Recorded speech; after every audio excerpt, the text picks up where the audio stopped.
O tema da mensagem hoje é cuidado com isso. Cuidado com isso. Salmo 106, verso 13, na Nova Versão Internacional, diz assim: mas logo se esqueceram do que ele tinha feito, e não esperaram para saber o seu plano. Logo se esqueceram do que ele tinha feito, e não esperaram para saber o seu plano. Há uma outra versão que a última frase traz a seguinte tradução: e agiram sem esperar o seu conselho. Gente, é interessante quando a gente recebe a notícia de que alguém faleceu, enfim, partiu desse mundo. A gente logo, óbvio, que quer saber o que aconteceu, o que é que foi. E nesses anos todos, eu já vi muita gente morrer de infarto, às vezes uma doença que a pessoa já tinha, mas eu já vi muita gente morrer por bobagem também. Já fiquei sabendo de casos, por exemplo, de alguém que num banheiro escorregou, bateu a cabeça no vaso e, por causa de uma bobagem, por causa de uma coisa tola, faleceu. Nós tivemos agora, há poucos meses, né, o Gugu, um apresentador famoso, que foi fazer um negócio na casa dele, subiu e tal, caiu. Imagina um cara novo, 60 anos de idade, por causa de uma bobagem, morreu. E por que eu estou dizendo isso para você? Eu estou falando isso porque o Salmo 106 é um salmo que vai falar sobre os pecados de Israel para com Deus. E as consequências desse pecado. Como é que esses pecados de Israel? O que é pecado? Pecado é você errar o alvo. Pecado é você transgredir um mandamento, uma intenção de Deus para a sua vida. E o povo de Israel, ele é, como diz 1 Coríntios 10, um espelho para nós, um exemplo para nós. E o salmista aqui está listando uma série de pecados. Você sabe, a Bíblia diz que o salário do pecado é o quê? É a morte, que os israelitas cometeram. Você vai ver, por exemplo, no verso 6, o salmista diz que eles pecaram, cometeram iniquidade, procedendo mal. Lá no versículo 14, ele vai falar que eles se entregaram à cobiça, que eles tentaram a Deus. O versículo 16 vai dizer que eles tiveram inveja de Moisés. No versículo 24 diz que eles desprezaram a terra, aquela terra que manava leite e mel, eles desprezaram. E o texto vai dizer lá no versículo 33 que eles foram rebeldes ao Espírito. No verso 35 que eles se mesclaram com outras nações. Depois que eles cultuaram ídolos, que eles imolaram seus filhos a demônios. E tantas coisas que a gente olha e fala: meu Deus, mas que absurdo. Por exemplo, ao verso 39 diz que eles se prostituíram nos seus feitos. Mas é interessante que no meio de todos esses pecados que nós entendemos como pecados graves, grandes, existem dois que pode passar desapercebido. E a gente acha que são coisas assim, pequenas. E eu tenho dito sempre aqui, batido nessa tecla: nós não tropeçamos nas grandes pedras, nós tropeçamos aonde, gente? Nas pedras pequenas. Nas pedras pequenas. Os maiores acidentes da nossa vida, no percurso da nossa trajetória espiritual, muitas vezes se dão como Israel, em coisas pequenas, em coisas que nós às vezes achamos que é um traço da nossa personalidade, que é o nosso jeito, que a gente é assim mesmo, e não damos tanta importância. E esse verso 13 que a gente acabou de ler, fala sobre duas questões que eu quero pontuar hoje à noite aqui, e pensar como elas foram destrutivas para Israel, e como a gente ter atenção a esses pecados, a esses desvios, vai nos ajudar a superá-los. O primeiro deles é a amnésia espiritual. Vamos repetir juntos essa verdade? Diga, amnésia espiritual. Você sabe o que é amnésia, né? Todo mundo aqui já teve uma experiência de amnésia. Existem aquelas assim que dá um apagão e a pessoa esquece quem é o pai, esquece quem é a mãe, quem é o marido, a esposa. Às vezes em filme a gente vê muito isso, mas todos nós numa prova, num exame na escola, depois de estudar bastante, olhamos para as perguntas e deu aquele famoso branco, né? Falo, meu Deus, eu li isso hoje, eu fiz o teste, me perguntaram, tomaram nota e eu sabia. Amnésia é isso, é se esquecer de algo. E o verso 13 fala exatamente isso, que Israel logo se esqueceu do que Deus havia feito. É importante você saber que os milagres mais extraordinários da Bíblia aconteceram no deserto. Sabia disso não? Já parou para se atentar que Deus alimentou milhões de pessoas com maná no deserto? Todo dia tinha comida para milhões de pessoas. É no deserto que o mar se abre. É no deserto que de uma rocha brota água. É no deserto que as codornizes alimentam a multidão. Todo dia tinha uma coluna de fogo guiando o povo à noite, protegendo do frio. Todo dia tinha uma nuvem de glória protegendo o povo do calor e os guiando também. A roupa não envelheceu, o calçado não envelheceu. Milagres extraordinários aconteciam. Mas quando um problema vinha, o povo logo se esquecia daquilo que Deus havia feito. Tempos atrás eu conversava com um colega pastor e a gente falava justamente sobre isso. Quanto tempo dura a euforia do milagre? Porque você vai ver, por exemplo, no Mar Vermelho, quando eles atravessam o Mar Vermelho, eles estão aqui na ponta do Mar Vermelho, que na verdade não é um mar, é um grande lago, assim como o Mar da Galileia. Eles estão lá numa ponta, Faraó vindo, a cavalaria, o exército, e eles estão como? Como eu e você ficaria, desesperado, achando que vai morrer.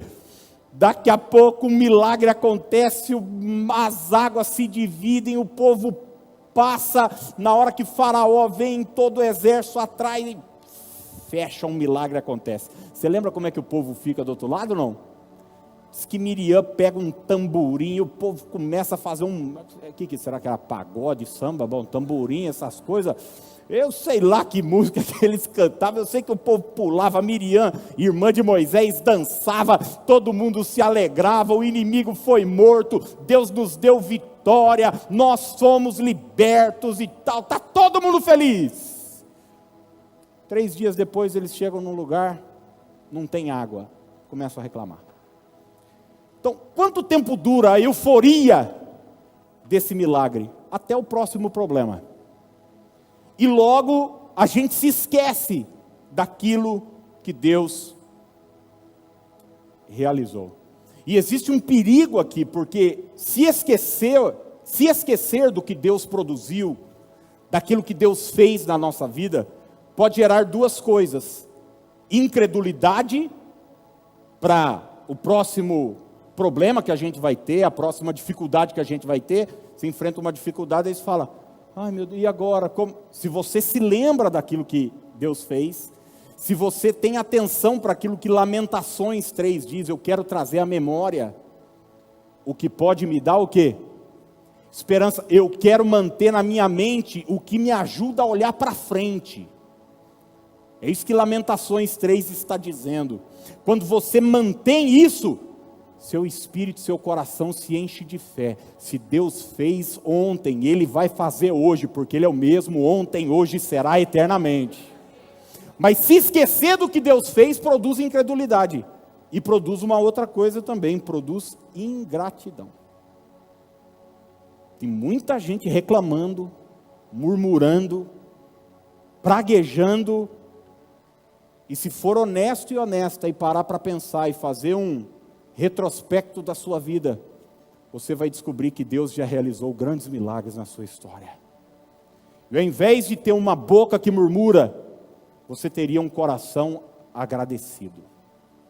Olha o que o salmista no Salmo 116, verso 12, nos diz. Olha o que é manter um coração agradecido, uma mente lembrando do que Deus fez. Salmo 116, 12. Que darei ao Senhor por todos os seus benefícios para comigo?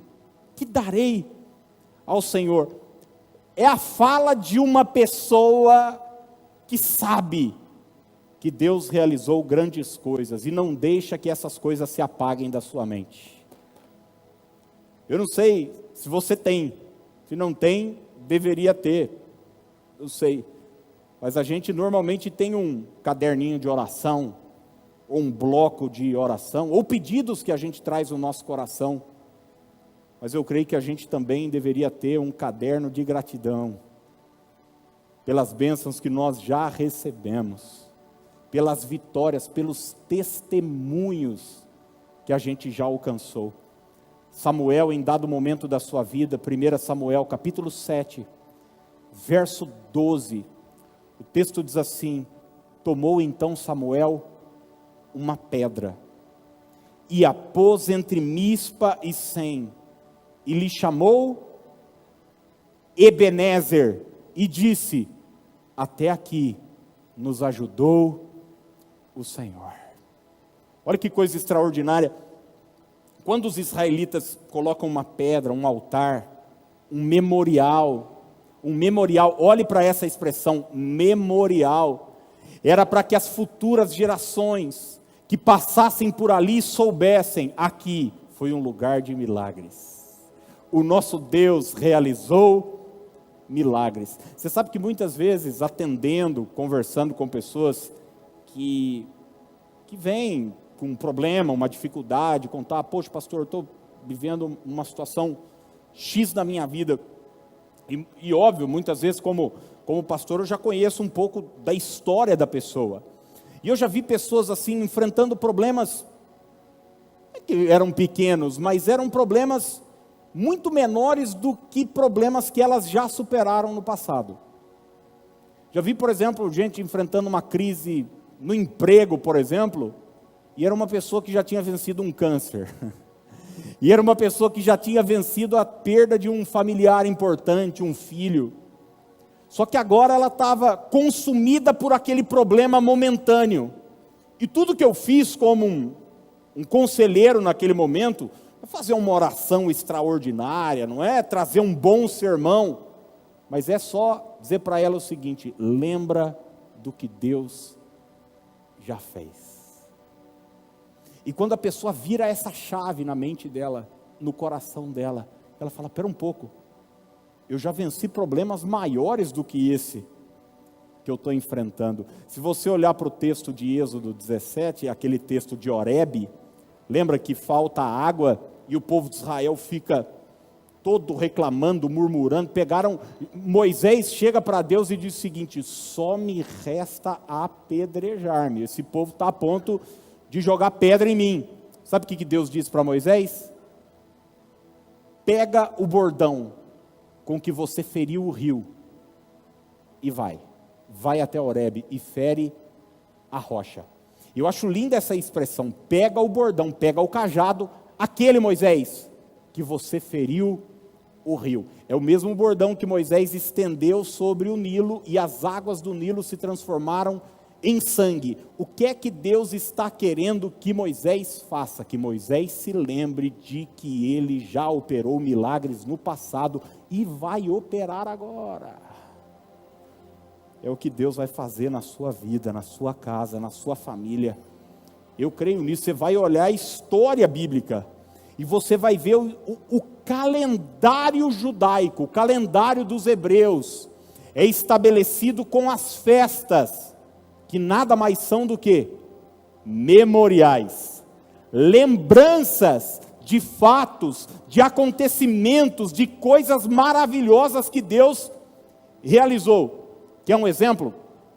A primeira Páscoa. Você se lembra como é que surgiu a Páscoa ou não? Um coelho trouxe ovo de chocolate, foi isso? Não. O que é que foi a Páscoa? Foi a libertação dos hebreus do Egito. Eles eram escravos, 430 anos, e a última praga é na Páscoa, no estabelecimento da Páscoa. O anjo da morte vai passar, todos os primogênitos vão morrer, exceto aquelas casas que têm sangue nos umbrais da porta. Essas não serão atingidas. Sangue de um cordeiro.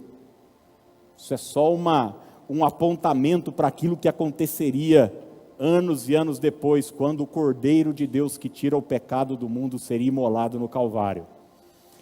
Mas é interessante o que Deus diz para Moisés e a palavra de Deus para aquele povo. Olha só, Êxodo 12, 14. Êxodo capítulo 12, verso 14, quando Deus fala, ó, vai ter que pegar um cordeiro, chama a família, queima, abre o animal, pega o sangue. O texto diz assim: este dia vos será por memorial. Memorial, é para a memória de vocês. Lembre-se que nós estamos falando de amnésia espiritual. Isso aqui é para ativar a memória. Já viu que tem muita gente que sofre com Alzheimer hoje. Daí a turma fala para o pessoal de mais idade o seguinte, faz palavra cruzada. Ajuda, né? Diz que ajuda a ativar, porque a mente é como um músculo, se parar de trabalhar, ela vai atrofiando, né? Então, certas coisas vão te ajudar. Olha, este dia vos será por memorial, e o celebrareis como solenidade ao Senhor. Nas vossas gerações o celebrareis por estatuto perpétuo. Para sempre vocês manterem na mente, na lembrança, na memória, que o Deus que nós servimos é um Deus que nos liberta. É um Deus que é poderoso. Gente, num dia, numa noite, 600 mil homens, fora mulheres e crianças, foram libertas do braço de Faraó. O que é a ceia, gente? A ceia é um memorial. Fazer isso em memória de mim, para a gente manter na mente aquilo que o Senhor fez por nós. Isso aqui é um símbolo. É um símbolo. Um símbolo em si não tem poder nenhum. Mas o que ele significa dentro do meu coração, dentro da minha mente, essa verdade da cruz, o que essa verdade produz na minha mente, gera uma revolução na minha vida. Eu estou livre da culpa, eu estou liberto do pecado, eu sou sarado, eu sou curado, eu tenho garantia de vida eterna. Todas as vezes que eu olho para a cruz, eu me lembro daquilo que aconteceu comigo e daquilo que vai acontecer. Quando o povo, a nova geração, estava de frente para a terra prometida, o livro de Deuteronômio acontece. Deuteronômio significa segunda lei, não no sentido de ser uma outra lei, mas Deuteronômio é a repetição da lei. Muita coisa que você vai ler em Êxodo, você vai ler em Deuteronômio também, porque essa geração do Êxodo morreu no deserto. Morreu por quê? Se esqueceram do que Deus havia feito. Daí deram lugar à murmuração, à incredulidade, à praguejar, à ingratidão. Mas essa nova geração está de frente para a terra prometida. E olha o que Deuteronômio 8:2 nos diz: recordar-te-ás de todo o caminho pelo qual o Senhor teu Deus te guiou no deserto estes 40 anos. Recordar-te-ás. Lembre-se, aqui está o poder do testemunho, gente. Aqui está o poder. Testemunho não é para as pessoas olharem para mim, olharem para você e dizer: poxa, ele é bom mesmo, hein? não testemunha para manter viva na mente da comunidade, na mente da família. E não tem lugar melhor para você testemunhar do que dentro da sua própria casa. Dizer para os seus filhos, contar a sua experiência de vida. Um dia, eu vivi uma situação assim, um dia, nós estávamos vivendo um drama assim, e sabe por que nós conseguimos vencer? Porque a boa mão de Deus esteve conosco.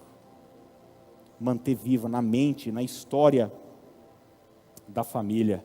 E antes de passarmos para o segundo e último ponto, quero deixar uma frase com você: nunca se esqueça de onde Deus te tirou. Nunca se esqueça de onde Deus te tirou. Não para se sentir culpado, mas para se manter agradecido. Às vezes eu já vi pessoas falarem assim, principalmente em relacionamento interpessoal, né?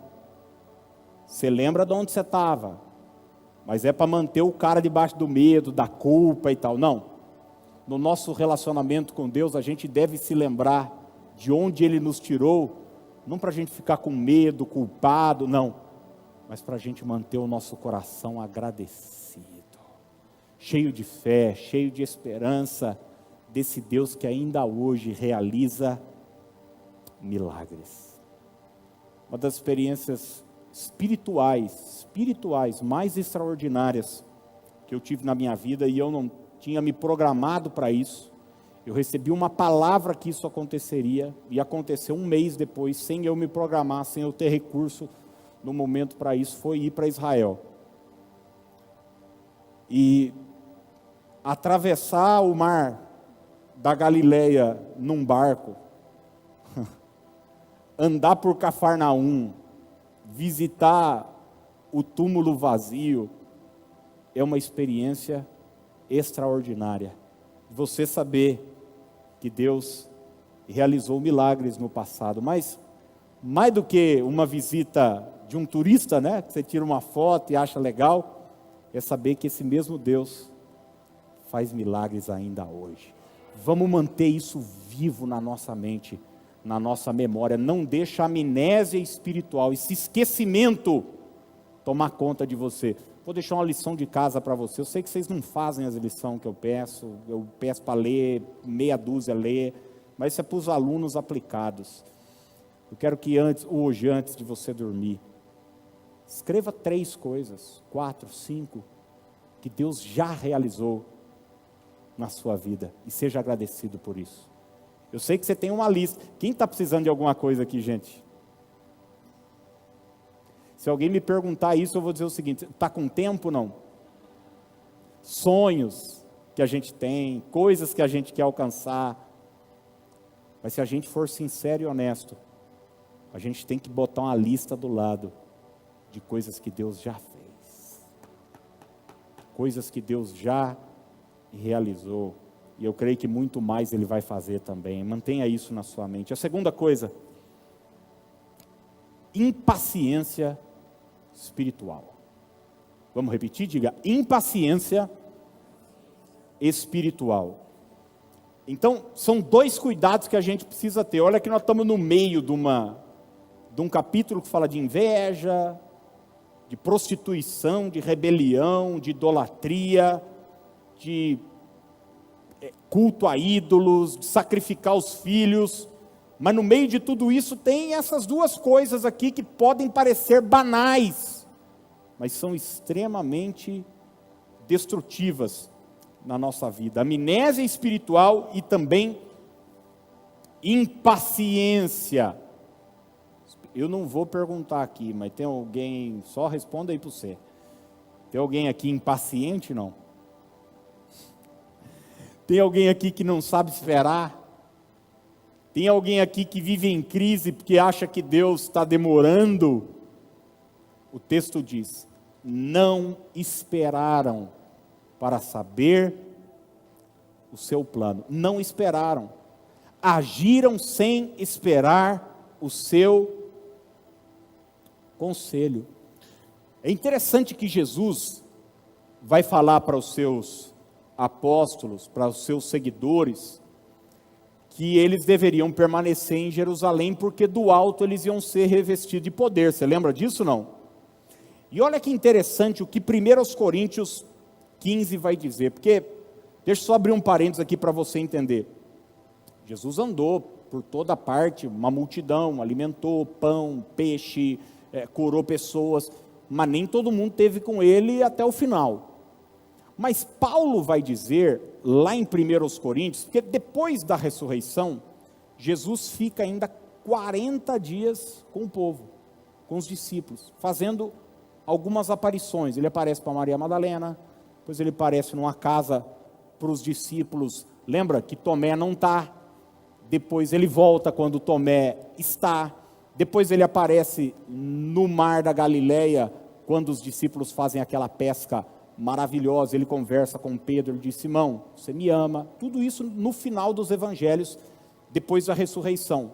Foram 40 dias até a sua ascensão aos céus. O Pentecostes vai acontecer 50 dias depois da ressurreição.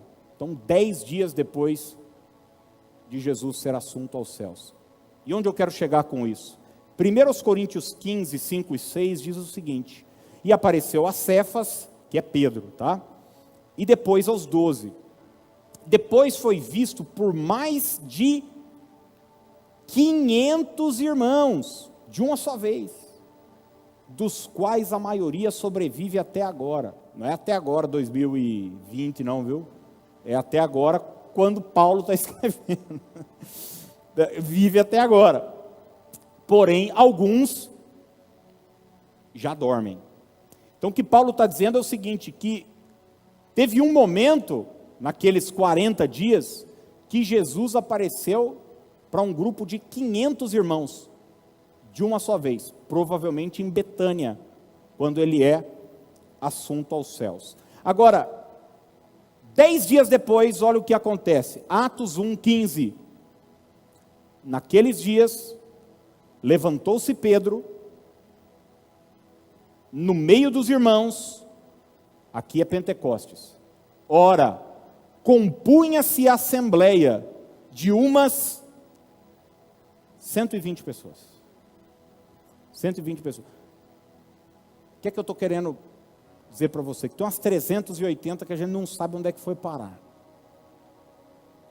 Que não conseguiram esperar até do alto serem revestidos de poder. Não estavam no cenáculo, juntos, reunidos, viram o Senhor, presenciaram o milagre da ressurreição, viram, foram impactadas por esse poder, mas foram impacientes para aguardar a promessa de Deus. E tem muita gente assim, perecendo na vida espiritual, não por grandes pecados. Você olhar para a vida da pessoa, é uma boa pessoa, tem caráter, paga as contas, é bom pai de família, respeita a esposa, cria bem os filhos e tal. Você olha e fala, mas muitas vezes é impaciente, ansioso, não consegue aguardar, atropela as coisas, coloca o carro na frente dos bois. Deus diz, eu vou fazer, ele diz, mas já que não está fazendo, eu vou fazer do meu jeito. Alguém já? Só eu? Impaciência espiritual. Gente, eu já vi empresários, empreendedores, gente que era já para estar como aquela expressão que a gente usa, né? Com o burrinho amarrado na sombra. Que era para estar bem, com dinheiro, próspero. Mas sabe por que não está? Porque é impaciente. Não é preguiçoso, não é falta de visão, não é nada disso. É gente boa, empreendedora, trabalhadora, acorda cedo, mas não tem paciência para plantar sua semente e aguardar. E saber que a vida é cíclica, que tem estações que o seu fruto simplesmente não vai aparecer, e você vai ter que ter paciência para esperar. Num negócio é assim, sim ou não, gente? Sim ou não? Tem estações difíceis, épocas difíceis, faz parte da vida. Eu conheço pastores, em especial quando eu estava preparando essa mensagem, me lembrei de um, que é um dos maiores pregadores que eu já convivi, um cara joia, ama a família, um marido que ama a esposa, um cara de Deus. Você não vai encontrar nele pecados, gente que é sem vergonha e tal, mas infelizmente nunca o ministério dele foi para frente. E sabe por quê? Impaciência. Às vezes a gente fala, pô, mas o outro ali não presta, o outro não sei o quê, e às vezes está dando certo. Por que fulano é um homem de Deus e não sei o quê? Sabe por quê? Que ele vai para uma igreja, ele vai para uma cidade, começa a pregar, depois de 3, 6 meses, o negócio não aconteceu, ele diz, acho que Deus não me quer aqui. E dele arruma as malas dele, e diz o seguinte, o Senhor está me levando para um outro lugar. E dele planta lá a semente dele mais 3 meses. Depois não deu certo, ele vai para outro lugar. Gente, as coisas levam tempo. As coisas levam tempo. Planta sua semente, aguarda. Aguarda, tenha paciência, paciência. Na família não é assim, gente? Às vezes você está enfrentando uma tempestade. E é muito mais fácil largar. É muito mais fácil jogar tudo para o alto. É muito mais fácil dizer o seguinte, quer saber? Vou embora, vou seguir minha vida. Quantos já passaram por tempestades assim? Mas você resolve o problema que é momentâneo. E muitas vezes o Senhor diz, tenha paciência. Aguarde, espere. E a idade vai nos mostrando isso, né? Dias atrás eu conversava com a minha esposa, comentando sobre uma família tão querida nossa, que passou uma tempestade há um tempo, estão tão bem hoje, mas tão bem hoje, tão felizes, tão abençoados, quando tudo naquele momento se olhava e falou, cara, acabou, mas tiveram paciência, deram as mãos, e de repente o vento cessou, e hoje estão abençoados, do outro lado, vivendo as promessas de Deus. Tenha paciência. Tenha paciência. A impaciência pode te matar. Daí você diz o seguinte, Aquiles, mas meu barco está sendo jogado de um lado para o outro. Já sentiu assim? Não. Mas eu estou sendo arrastado. Guarde uma coisa que eu vou te dizer. Se você não lembrar de nada, o que eu te disser hoje, guarde isso, por favor. Deus sempre tem um plano. Vou repetir isso para você. Deus sempre tem um plano. Você não sabe o que fazer? Olha, até melhor. Até melhor. O problema nosso é quando a gente tem ótimas ideias e tal, eu sei, cheio de certezas, né? Não. Tem gente que confia em carro e cavalo. Esses vão se estrepar. Mas quem se gloria no Senhor vai se levantar e vai permanecer de pé. Deus tem um plano, Deus tem uma saída. Quando o faraó perseguiu Israel e eles pararam ali na beira do Mar Vermelho, isso surpreendeu os hebreus. Mas Deus tinha um plano. Então, essa enfermidade que chegou, esse problema que chegou lá no trabalho, talvez o desemprego, a concorrência, isso que você está vivendo, te pegou de surpresa, mas eu quero dizer para você que Deus tem um plano. Deus tem um plano. Quando Jesus foi informado que Lázaro estava doente, sabe o que ele fez? Ele não pegou um Uber Black e saiu correndo, ou um jumento lá por aplicativo, partiu para Betânia, falou, não, é o meu amigo e tal, e não sei o quê. Jesus ficou lá, de boa, o cara morre. Imagina o coração da família. Tanto é que quando Jesus chega, as irmãs chegam para Jesus e falam, se o Senhor estivesse aqui, ele não tinha morrido. Mas Jesus tinha um plano. Ele tem um plano para a sua vida, Ele tem um plano para os seus negócios, Ele tem um plano para a sua casa, e o plano dele vai prevalecer em nome de Jesus. Agora, por favor, tenha paciência. Calma, relaxa, para de se apressar, deixa de lado essa ansiedade e confia no Senhor. Eu quero terminar com o último exemplo, que aconteceu em Êxodo 15. Esse texto eu acho maravilhoso. É logo depois do Mar Vermelho.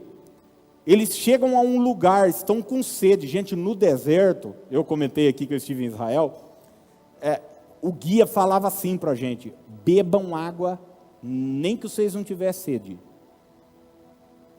Ele estava vendendo água a $1? Estava, mas não era só por isso. Também por isso. Também por isso. Por quê? Porque você precisa se hidratar. Tem gente lá na nossa excursão que desmaiou e tal, aquele perereco, calor, né? Foi nessa época, inclusive, essa época, há 3 anos eu estava lá. Olha o que o texto diz, Êxodo 15, 23 e 24. Afinal, chegaram a Mara. Todavia não puderam beber as águas de Mara, porque eram amargas. Gente, deixa eu contar uma experiência minha que eu tive. Menino, eu fui fazer um teste num time aqui da cidade, num clube, lá no SESI. E eu fui jogar bola lá, eu tinha acho que 14 anos na época. Fui lá, joguei depois do treino e tal, eu estava feliz da vida. Um sol à tarde, tal. Daí acabou, o cara falou, o técnico, 10 minutinhos aí para beber uma água. Eu saí em disparada do campo, tinha uns bebedouros lá. Fui beber, na hora que eu botei água na boca, aquelas águas saloba. E quente, fervendo. Crê em Deus Pai Todo-Poderoso. Falei, meu Deus do céu. Fico pensando o que Israel passou em Mara. Você está no deserto morrendo de sede, e na hora que você olha as águas, fala, meu problema acabou. Daí na hora que você chega, fala, não acabou não. Já viveu um momento assim na sua vida? Fala, cara, nossa, acho que a luta acabou, agora vai, agora não foi. Não foi, as águas eram amargas, mas Deus continua com um plano. Vou repetir, Deus continua com um plano. Por isso chamou-se Mara. E o povo, olha o que o povo fez, gente. O povo murmurou contra Moisés, dizendo, que havemos de beber. Então lá, desespero. Já se sentiu assim? Não? Tem uma necessidade, ela não é suprida. Quando chega, a emenda é pior do que o soneto. Tá tudo dando errado na minha vida. 3 versículos depois, eles estão em Mara, eles chegam num outro lugar, preste atenção, porque eu vou acabar agora, isso é a chave para você entender. E chegaram a Elim, onde havia 12 fontes de água e 70 palmeiras, e acamparam junto das águas. Eu acho que teve gente que não pegou, não. Eu vou ler de novo. Estavam num lugar chamado Mara, com sede, for beber água, a água não prestava, horrível e tal, aquela coisa toda. Eles andaram mais um pouquinho. 3 versículos depois, e chegaram num lugar chamado Elim, onde havia 12 fontes de água e 70 palmeiras, naquele deserto, sol rachando, 70 palmeiras, e se acamparam junto das águas. Quero dizer para você que existe um lugar de descanso e de provisão preparado para você. Eu vou repetir, existe um lugar de descanso e provisão preparado para você, para sua casa, para sua família. Agora, por favor, tenha paciência. Mara está no meio desse caminho. está no meio da jornada, você vai ter que atravessar por momentos difíceis, por momentos onde você não vai entender por que Deus está te levando ali, mas Elim é o seu destino. Fontes de águas, 12 fontes de águas e 70 palmeiras. O pessoal do louvor vai chegar. Jamais se esqueça daquilo que Deus fez. Sei que você está de máscara e tudo, mas vira aí para o seu vizinho, fala isso para ele, diga: jamais se esqueça daquilo que Deus fez. E termine agora dizendo, diga: e aguarde com paciência aquilo que Ele vai fazer. Quantos creem que Ele vai fazer? Ele fez e Ele vai fazer. Fica de pé que eu quero orar por você. Eu quero orar por esse último trimestre de 2020. Esse ano foi uma bênção, hein, gente? Esse ano aqui bagunçou seus planos, né? Você não tinha os planos? Eu tinha. Tinha uma viagem, eu sentei com os amigos, a gente ia viajar, fizemos reunião, depois fizemos outra, tal, tá certo. Que dia é melhor para você e tal, e como é que nós vamos fazer assim? Foi tudo pro beleléu. Tudo pro beleléu. Me pegou de surpresa, pegou minha família de surpresa, pegou meus filhos de surpresa, meus amigos de surpresa, pegou o planeta Terra, foi pego de surpresa. Deus não foi pego de surpresa, Ele tem um plano. Ele tem um plano, Ele tem um plano. Ele tem um plano para cada uma de nossas vidas, Ele tem um plano. A Bíblia diz que uma folha não cai de uma árvore se Deus não permitir. Esse problema, essa dificuldade que você está vivendo, a soberania de Deus já garantiu saída, resposta para isso que você está vivendo. Creia nisso em nome de Jesus. E o milagre vai acontecer. A palavra final vem do Senhor.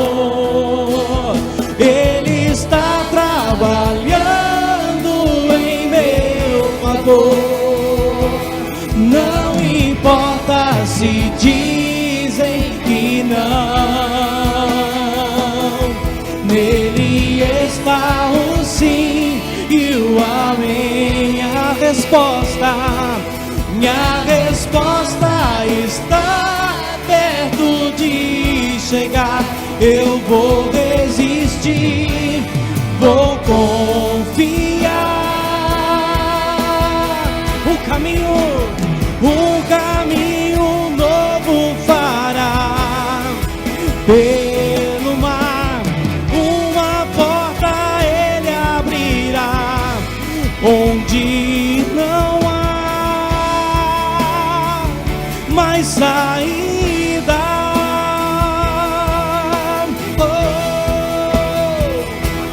E o milagre vai acontecer.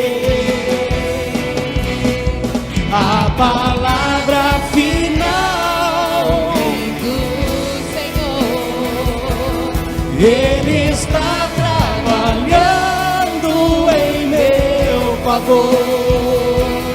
Não importa se dizem que não, nele está o sim e o amém. Minha resposta, profetiza isso. Minha resposta está perto de chegar. Eu vou resistir, vou confiar. Ele fará. Nós vamos orar agora. Se você quiser se ajoelhar no seu lugar, se ajoelhe. Nós vamos orar por esse trimestre, acreditando que em nome de Jesus grandes coisas estão por vir. A história de Obed-Edom veio muito forte no meu coração. Desde domingo, quando eu falei para você, esteja conosco quinta, acompanhe. Porque a presença de Deus vai fazer toda a diferença nesse próximo e último trimestre de 2020. Pai, nós precisamos de Ti. Se o Senhor não for conosco, não nos faça sair desse lugar. Entregamos nosso caminho ao Senhor, confiamos em Ti e temos a convicção de que o mais o Senhor fará. Os Teus planos são maiores do que os nossos planos, os Teus caminhos são mais altos do que os nossos caminhos, e eu quero submeter tudo ao Senhor agora. A Tua vontade, que é boa, que é agradável, que é perfeita, sopra o Teu vento e nos leva, e nos conduz, e nos ajude, Pai, em nome de Jesus Cristo. É da Tua presença que nós precisamos, é da Tua arca que nós precisamos, e é por Tua presença que nós seremos conduzidos nesse mês de outubro, novembro e dezembro. Ó Deus, conduz o Teu povo, a Tua igreja, e as portas do inferno não prevalecerão contra ela. Eu declaro que esse mês será um mês de provisão, porque dentro da arca está o maná. Nada vai te faltar. Não te faltará provisão material, não te faltará provisão emocional, física. O Senhor há de suprir cada uma das tuas necessidades. Esses 3 meses não vai te faltar direção, não vai te faltar direcionamento, você não vai ficar perdido, porque na arca está a tábua da lei, as ordenanças do Senhor, a palavra do Senhor. Deus vai te direcionar, Deus vai guiar teus passos, o Espírito Santo vai te conduzir, você não estará perdido, você não é um boneco, uma marionete na mão de pessoas, na mão de um governo, na mão do homem mau. Você é ovelha do bom pastor que te leva a pastos verdejantes. Nesses 3 meses, não vai te faltar autoridade. A vara de Arão estava dentro daquela arca, e você tem autoridade para pisar em serpentes e escorpiões. Toda autoridade, Jesus disse, toda autoridade me foi dada. Ele compartilhou isso com a igreja, com o seu povo. Deus vai te dar vitória sobre essa dificuldade que você está vivendo. Eu declaro e profetizo que serão 3 meses de vitória e prosperidade, em nome de Jesus. Em nome de Jesus. Talvez você pense, esteja dizendo, mas como na situação que eu estou, quando a gente recebe uma palavra, a gente sempre tem esses questionamentos. Zacarias teve, Maria teve, como eu vou ser mãe se eu não tive relação com homem algum? Não tem a ver com seus recursos, não tem a ver com os meus recursos, tem a ver com aquilo que o Espírito Santo vai produzir. Descerá sobre ti o Espírito Santo. E como eu disse uma palavra ontem veio ao meu coração, e eu quero que você leve essa palavra para esse trimestre. Jeremias capítulo 31, versículo 16 e 17. Assim diz o Senhor. Eu vou pedir para você estender as mãos assim, em atitude de receber, porque é uma palavra de Deus para o teu coração. Assim diz o Senhor. Não é palavra de homem, não é palavra, não, é palavra de Deus para você. Contenha o seu choro e as suas lágrimas, pois o seu sofrimento será recompensado. Eu vou repetir: contenha o seu choro e as suas lágrimas. Talvez foi um ano de choro, de tristeza, de questionamento. Deus está dizendo o seguinte para você: reprime a voz de choro, porque o teu sofrimento será recompensado, declara o Senhor. Verso 17: por isso há esperança para o seu futuro. Há esperança para o seu futuro. Você pode declarar isso sobre a sua vida mesmo. Diga assim: há esperança para o meu futuro. Fica de pé como um vitorioso agora, glorificando ao Deus que vai te conduzir debaixo dessa palavra. Olha, se prepara, porque o inimigo vai querer dizer o oposto disso, as críticas, a emoção, a dúvida, o questionamento, mas ande debaixo dessa palavra. Enquanto Pedro estava andando debaixo da palavra de Jesus, estava surfando sobre as ondas do mar da Galileia. Quando ele reparou a força do vento, ele naufragou. Então, não preste atenção nas ondas, não preste atenção no vento, não fique atento às circunstâncias, fique atento à palavra de Deus. Assim diz o Senhor: reprime a voz de choro,